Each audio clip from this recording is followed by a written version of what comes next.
Shalom all, this is Malkah Norwood, international music artist, expat, and certified life coach. We're gonna hop right in today with a vocal coaching segment, 2 videos actually, so this will be split in 2. For those who are new to this channel, I am an expat. I've been living out of America for a few years, as well as being an international music artist. I have been in the public eye since 2008, independently, as well as singing background for independent artists. And I've learned a lot in my time vocally. A lot of my experience has been self-taught, self-trained, as well as being exposed to music. But when I was in high school, I was the president of the advanced choir elective that I was in. So I've learned a lot of training and discipline in vocal conditioning. And I also offer that as a certified life coach. That's one of my services, being a vocal artist. So today's segment I'm excited about because it's going to delve into some history. So for those of you who have been following me, I have expressed that I am multicultural. My gene pool has several histories, several ethnicities within it. The dominant one is African American. My father is African American, but I also have Latina heritage as well as Jewish heritage. So I will tell more about my background story as I go on with these videos. But this one, I want to focus on the African American heritage, the history musically, and how far we've come as a people. So let's see how I'm going to do this. Actually, I'm going to pause this video and I'm going to turn it vertically so that I can cast a shared screen and you all can follow along with me. 1 second. So I'm point right here because you all are here. So as I've expressed, I am multi-ethnicity. Is that a word? I have multiple ethnicities running through my veins. And in my pursuit of knowledge and understanding of who I am, I've learned a lot about my ancestry, and a lot of our ancestries as an African American people. It spans all the way from creation, but I want to specifically pinpoint the 1960s. So this video is dedicated to the elders out there. Shalom to you all, peace and blessings. We're grateful for all that you all have been through, the wisdom that you have, and prayerfully your guidance is rooted in the principles of the Torah, aka the Bible. So I'm gonna put a little cast video here so you all can follow with me.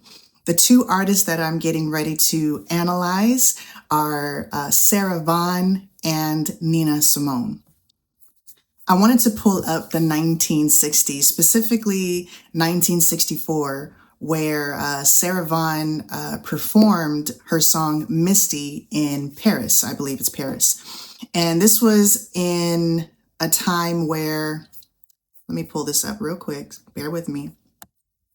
So to stand corrected, the song was recorded or done live. The performance was done live in Sweden, 1964. And I'm just going to read a bit about Sarah Vaughan's biography.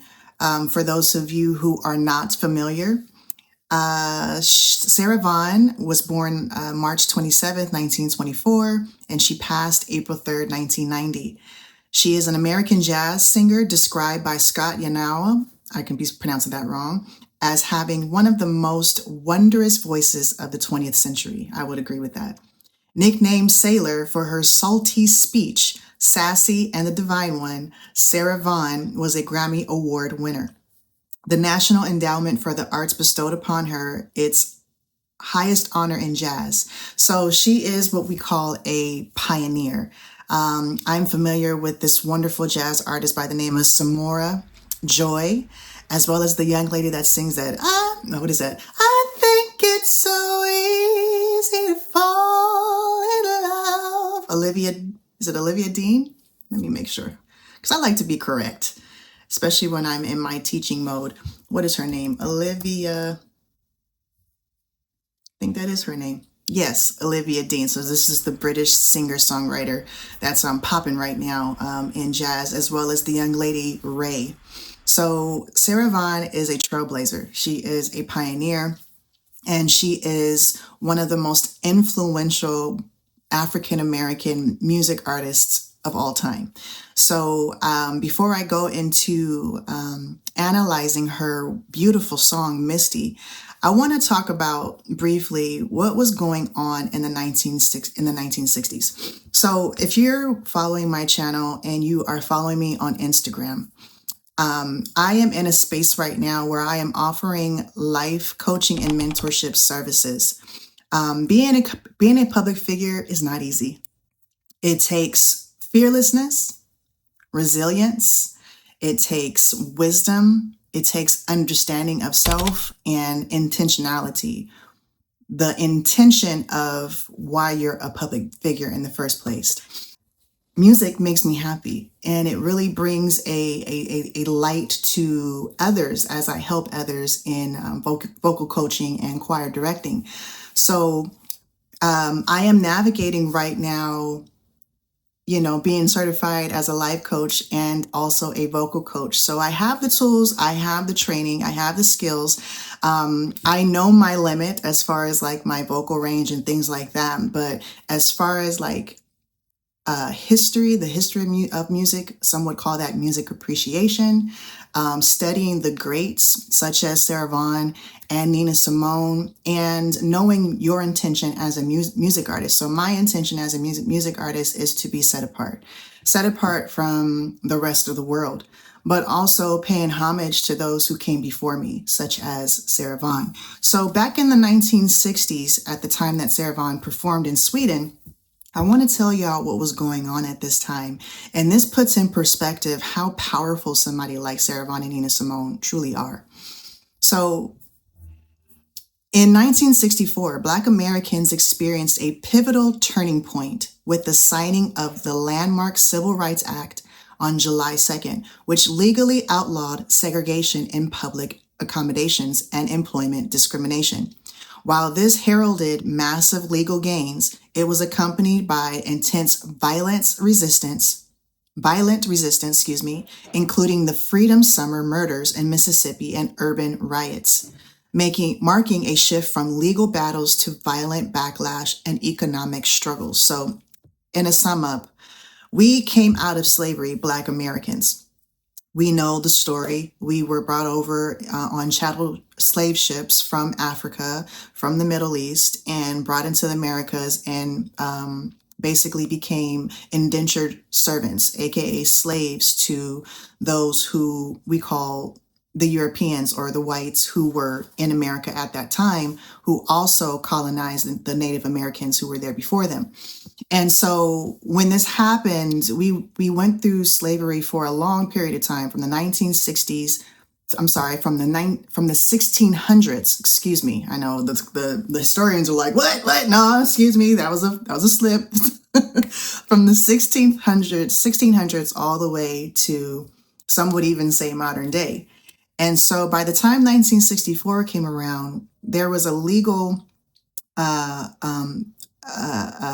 landmark, as it says, of the civil rights that were written into law, basically abolishing segregation. Now, this didn't mean that there still wasn't racism, because there was, that there was still discrimination, because there was, right? But this is pinpointing what it is like to be a woman of color, for instance, Sarah Vaughan and Nina Simone, to perform music, Black music, jazz music, R&B, in a time of just turmoil, chaos, and hatred.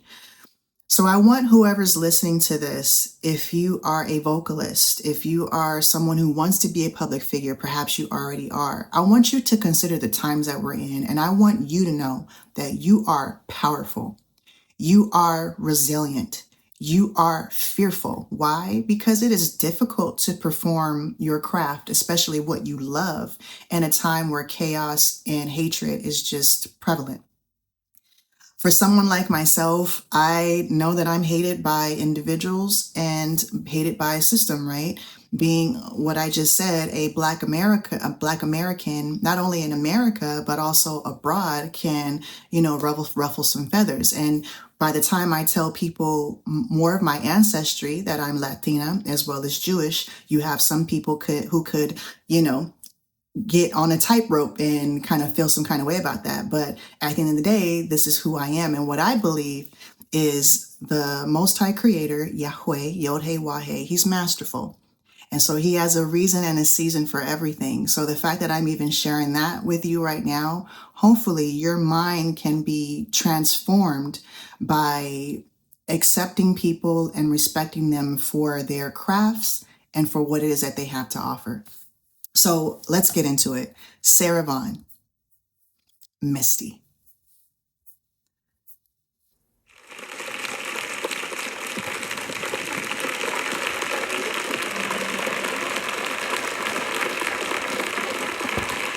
Thank you. Thank you very, very much. Ladies and gentlemen, I'm very nervous up here. I got a cold today. Today I got to do TV. I got a cold. That's fine. But anyway, I do hope that you are enjoying our show. And right now I'd like to do a little tune that I recorded while I was over here not in Stockholm, but while I was in Paris in 58. Tune that was written by Earl Gardner. I do hope you enjoy Misty. So before we carry on into the vocal part, I just want to applaud Sarah Vaughan.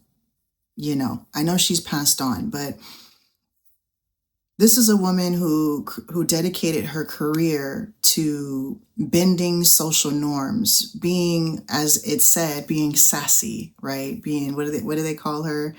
A sailor for her salty speech. You know, she was somebody to be messed with, but I like how she showed her vulnerability. And being an artist, a lot of our music is painted through our vulnerabilities, and to share what we love, what we hate, what we cherish, it will constantly be up for scrutiny. So what she did is she painted the picture of reality. She's experiencing a cold, which for a vocalist is like one of the most tragic things that could happen, like having a sore throat, having a chest cold, having a headache. It could be the worst, right? Because you're not able to perform at your highest. But she's acknowledging it. And she said that she's nervous because she's in an audience of people that could scrutinize the fact that she's sick. So she's putting it out there. Hey, I'm not at my best right now, but I'm here. I'm showing up. I'm sorry I don't speak your language.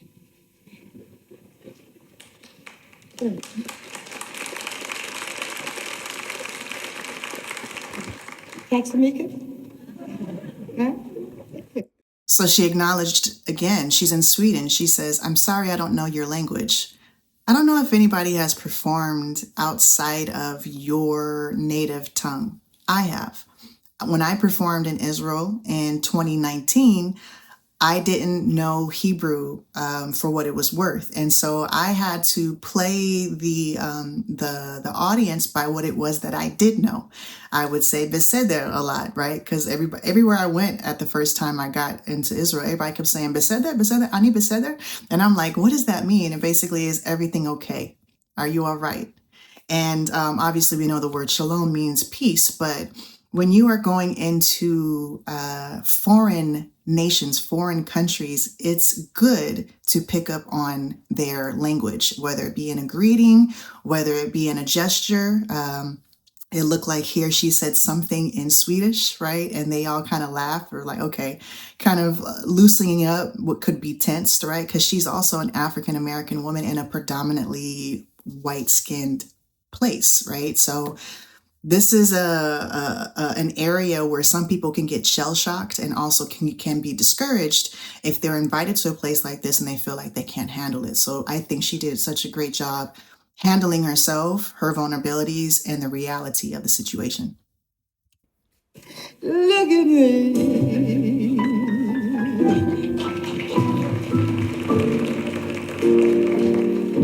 I'm as helpless as a kitten up a tree. Feel like I'm clinging to a cloud I can't understand. I get misty just holding your hand.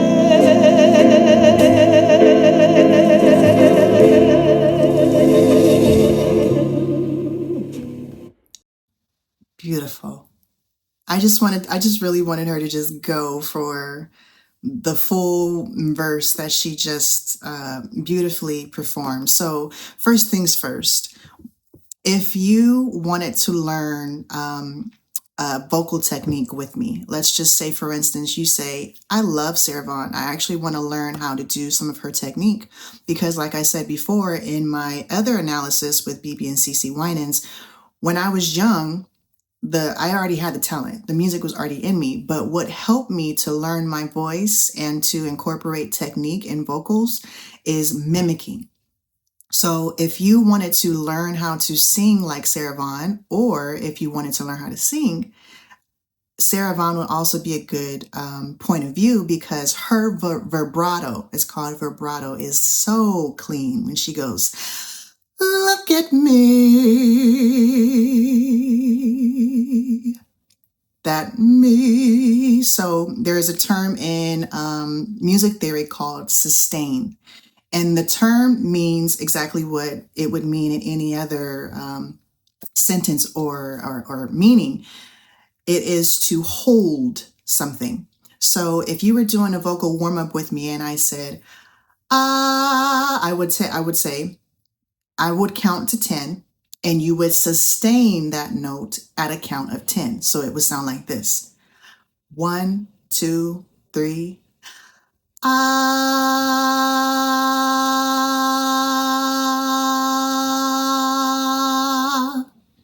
That's sustaining. I gave you a time limit that you would sustain that note, and then I cut you off when that 10 seconds was up. So for someone like Sarah Vaughan, she came on the scene so graceful, so elegant.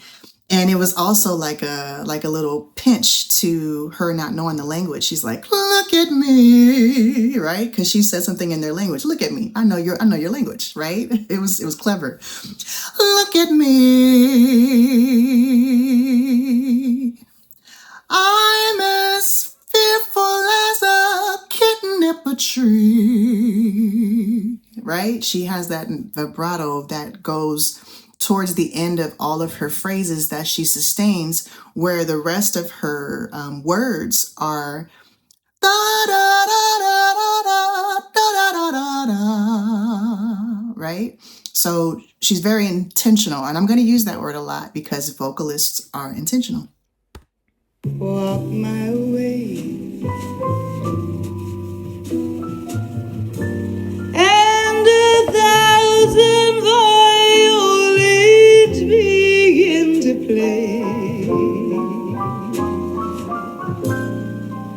Might be the sound of your hello, that music I hear. I get misty the moment you're near. Now this is classic jazz. I believe the band that is playing for her is a 4-piece band. It is a pianist, a drummist, and a upright bass. I can be corrected. 3-piece, I think. And well, it's 4-piece if you count her because vocals is its own instrument. But I love how her band waits for her. Obviously, they're very connected. They're very in sync. They've been playing together.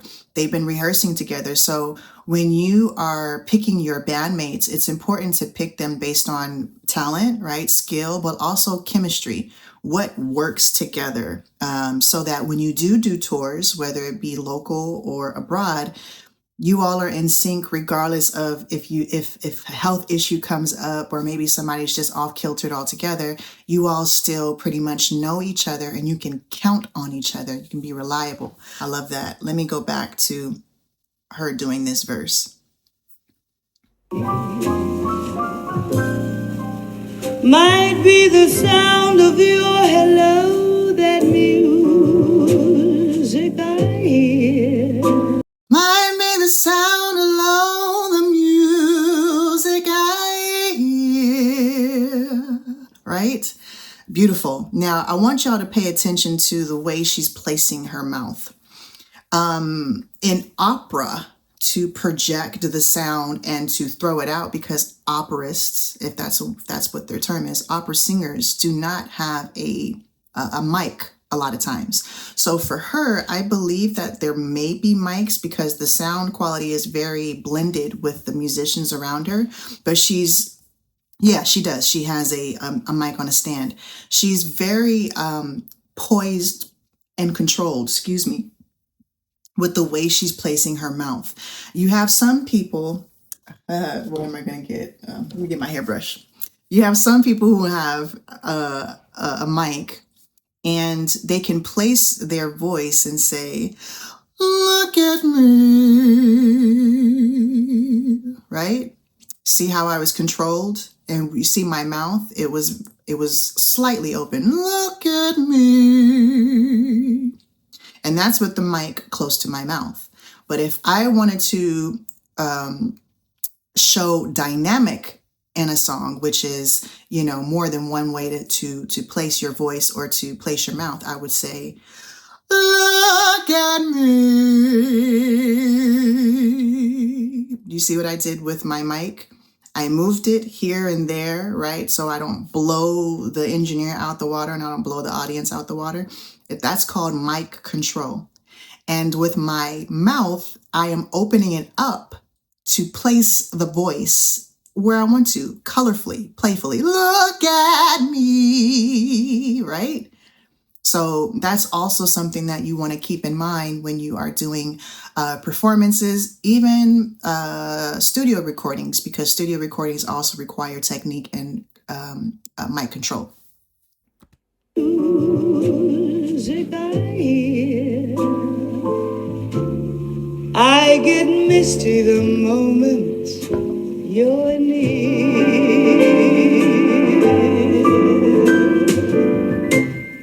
You can see that you are leading me on, and it's just...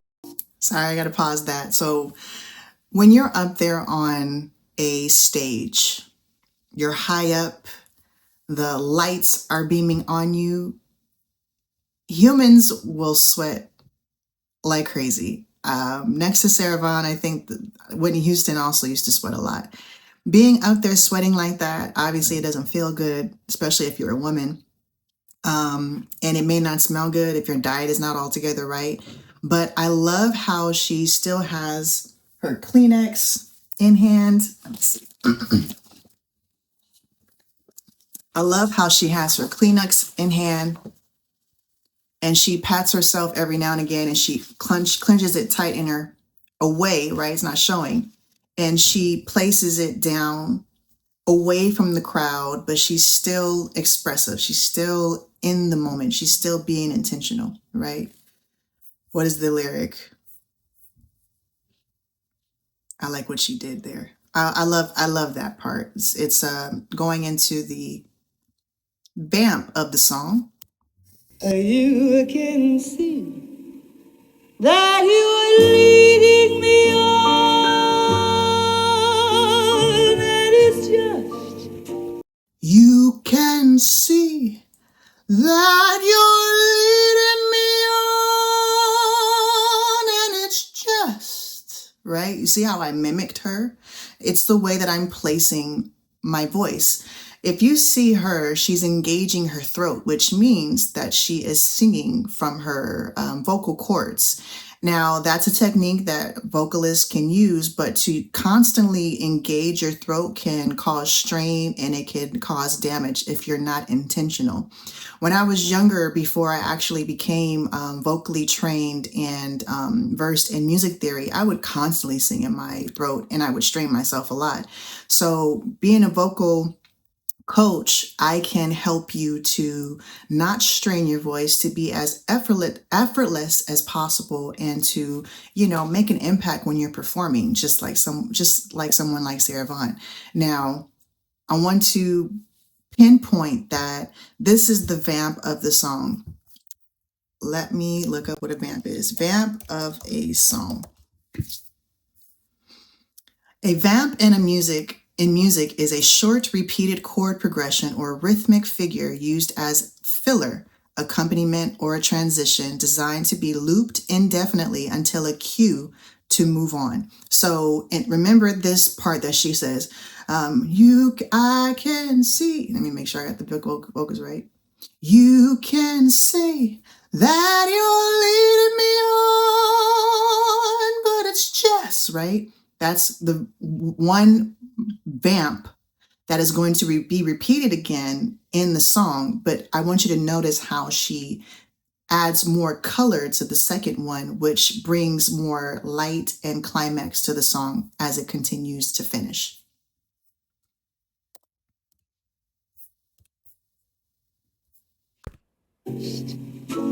What I want you to do,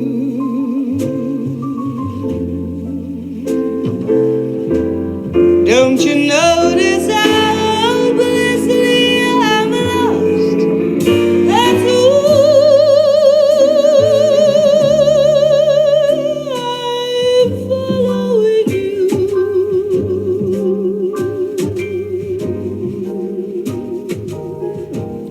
Did you see that? So as she sung, she's playing with the audience. She's playing with the song as well. So the song Misty is about being in love, and it's about courting someone. It's about the chemistry that happens between male and female, how a man chases and a woman runs, right? But it's done in a very playful way, not in a game way, not in a abusive way, but it is it's defined by the emotion that happens between two lovers.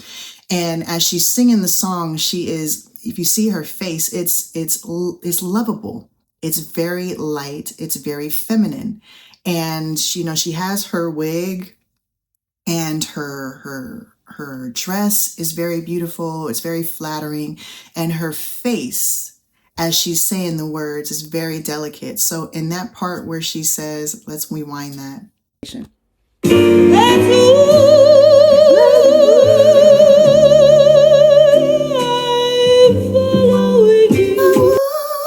So that word that she's did was, that's why I'm following you. But I like how she placed her voice into, it kind of sound like who. That's who. But you could play with music, right? This is just, it's her song. That's why I'm following you. That is what's called singing the octave. She's an alto singer. She can also sing soprano. But what I just did, if I was vocal training you to not blow my voice out, I would sing the octave that would still convey the message and the vocal technique.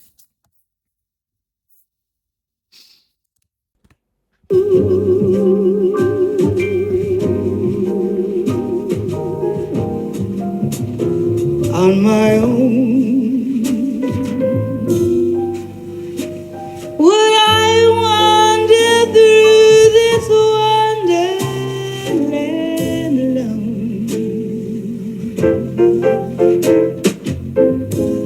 never knowing my right foot from my left, my hat from my glove? I'm too misty and too much in love.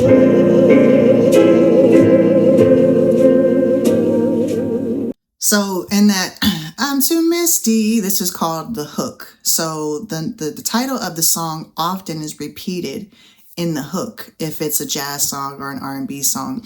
A lot of times in songwriting, it does not have to be that technical, but in order for a song to be conveyed in a way that the audience can understand it, this pretty much is the formula. So I wanted to bring to attention the drummer. Shout out to all the drummers out there. Shout out to all the musicians out there who, bring songs to life. Okay, I can't find it. I only spent all day trying to find it. But as you all saw it, the drummer was dressed up in demure, right? He had a bow tie and the whole suit thing going on. She has the elegant dress going on. This was the style back in the day where everybody looked their best. And, you know, nowadays there is a creative flow that people can pretty much make their image, right? But as a songstress, as a female songstress, to develop your image, it's something that you may want to either, you know, gaze upon greats like this and consider maybe this is something that you want to do. But you would have to also consider your budget because to dress up this way every time, you would have to have some money, right? To do your hair, to do your makeup, to get maybe even tailor-made dresses. So these are those things to keep in mind. And what I've learned is that when me as a songstress, obviously there is a wardrobe that I will have, but it's also okay to repeat or recycle wardrobes, right?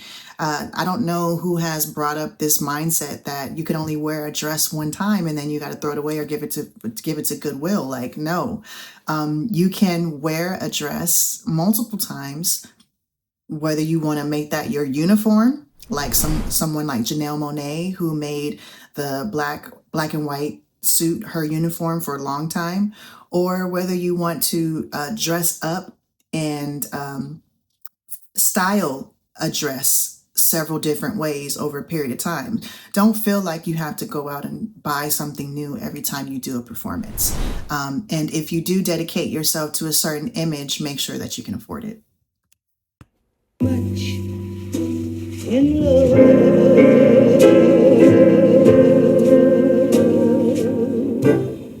you can see that you're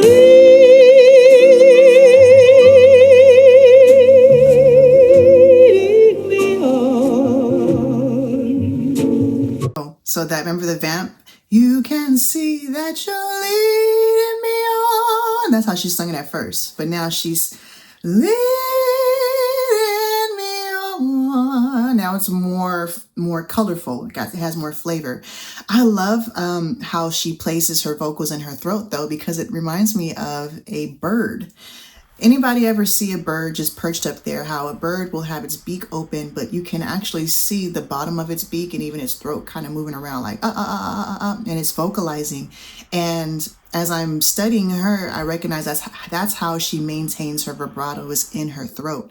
And she has crazy breath control, because to do vibrato and sustain it for as long as she does, you have to gulp in a lot of air, but not what's the word? Not obviously. Like, you gotta suck it up some kind of way. Sometimes when I'm speaking, I sucking up a lot of air and I burp. You know, I'm burping under my throat a lot. It's just like speaking so much and I'm putting up air. But for somebody like her, I would want to know, how do you do that? Like, how do you suck up all that air and not burp in the middle of a performance, right? That's something that I will have to pay more attention to. But being a vocalist, you have to be very aware, being very aware of yourself, of your band, and also who you're performing for. And it's just what I want you to do.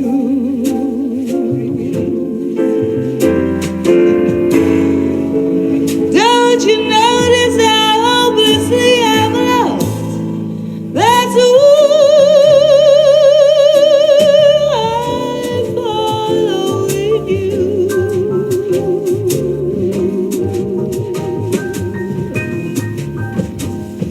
On my This is a part of dynamics as well. In the beginning of the song, everything came in kind of like chill and relaxed, right? Everything was very beautiful, very sensual, very graceful. Now, as the song is coming to an end, you see how they picked it up a little bit, right? They didn't necessarily add too much bounce to it, but they did add more fills in between each bar. So if you're familiar with how to write a song, even rapping, everything is based on a bar. So there's a beat, and those beats have bars. And in this one, I'm not sure what the time signature is. Let's look it up. Time signature for Sarah Vaughan Misty. So the time signature is a 4/4. So it's 1, 2, 3, 4, 1, 2, 3, 4. So they have that count still going. And in the middle of each bar, they're filling it out a little more. So these are also methods that you can study as a vocalist, and this would be under music theory. Learning music theory means that you're learning time signature, you're learning rhythm, you're learning beat, you're learning pitch and key, you're learning different technical terms, like I mentioned, sustain.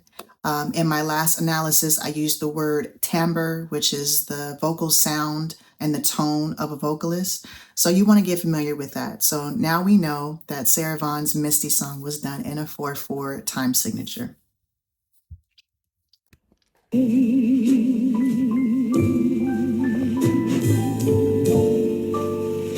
Would I wander through this wonderland alone,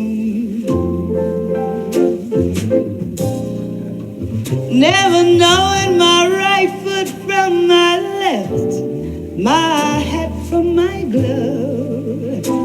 I'm too misty and too much in love.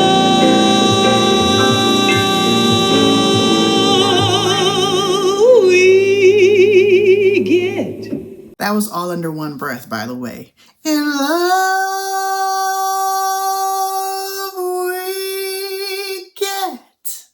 She did not chop that breath off. It was just one sustained breath. Sarah Vaughan is someone you want to study if you want to learn how to sustain vocals. So I want to point out the songwriting of this song. This is a beautiful song. She says, would I wander through this wonderland alone? I love that. I love how the idea of being by yourself, being single, right? It's a choice. You can be single if you want. But to let someone in your life, a romantic partner, a companion, the question would come up, can I live without this person? Can I live on my own? Right? She's saying, can I wander this wonderland alone? Now, the world is a wonderland, right? It's how we fulfill all of the wonders of our mind, all the wonders of our intellect. And she's asking herself, would I wander this wonderland alone, never knowing my right from my left, my hat from my glove? I'm too misty and too much in love. So I think she's answering her own question now, right? She's answering it. She's saying that, or the songwriter for her, but even then, her singing the song is her own sentiment. She's saying, I can't even differentiate my right foot from my left. You know, it's the idea that I can't do this life without you. You, in other words, complete me, or you show me another way to think. You give me another perspective. This is what it's like to be married to your love, to be married to your soulmate, to be married to someone that you want to share the rest of your life with. So this can be a wedding song. This can be something that somebody sings to their husband or to their bride. It's very beautifully written. And it says, I'm too misty and too much in love. So the word misty is, you can put that into what happens to your eyes when you are overcome with joy or with sadness. How, when your eyes well with water, how sometimes you can't really see through them, right? And she's saying, I'm too misty and too much in love. Like, I can't see. Like, I'm so in love. I don't even know what this is for. What is this for? What is this for again? What does this do? Like, you're so, the word is twitterpated. Your mind and your emotions are so wrapped up in thinking about somebody, you don't even know how to function anymore. And that's a beautiful sentiment. I'm reminded of the Little Mermaid, when she fell in love with Eric, and how she's like, what does this thing do? Like, what does this do? And da-da-da. I mean, granted, she didn't know what any of those things did anyway, but he brought into her life newness, a whole new world, right? Things that she didn't know on her own. And to be with somebody who can teach you something and can also love you at the same time, that's somebody that you want to be with, for sure.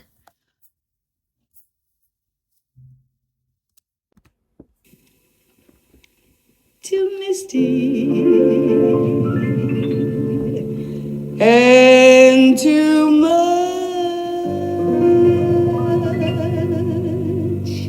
Sorry, I love that. So I've studied Negro spirituals, and this is back in the 1960s where gospel was very climactic. It was very popular.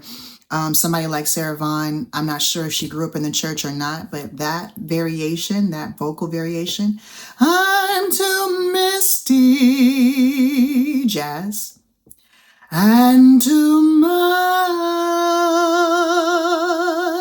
Negro spiritual. All the way. All the way. But then we know Negro spiritual comes from the connotation of spirit, spiritual, which derives back from the church, and learning about the Torah and learning about spirituality and having hope in a time where adversity is all over you. That's a powerful statement. Even in that tone that she sung, it's like paying homage to who she is. I am a Negro.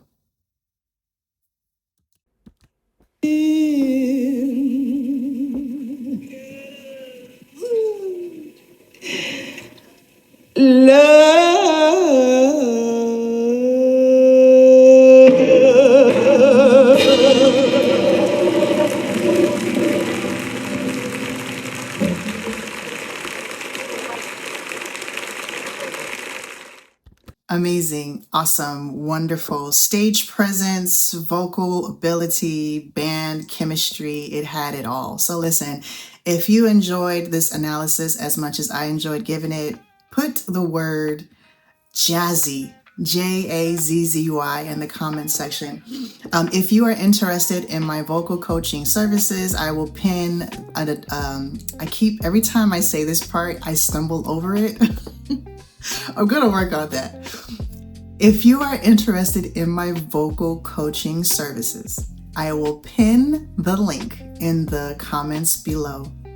And if you want to do one-on-one and even group sessions, reach out to me on social media, on Instagram, DM me, and let's talk. I know that I have a base rate on my website, but if you let me know what you are working on and what it is that you would like to learn, perhaps we can talk about what would be beneficial for you and for me, because I also have to make a living. So I want to be able to help and I want to be able to serve, but it has to be a conducive situation for both you and I.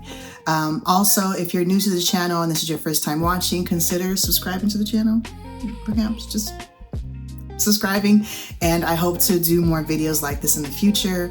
And yeah, take a look at the channel and see if there's anything that you are that picture fancy.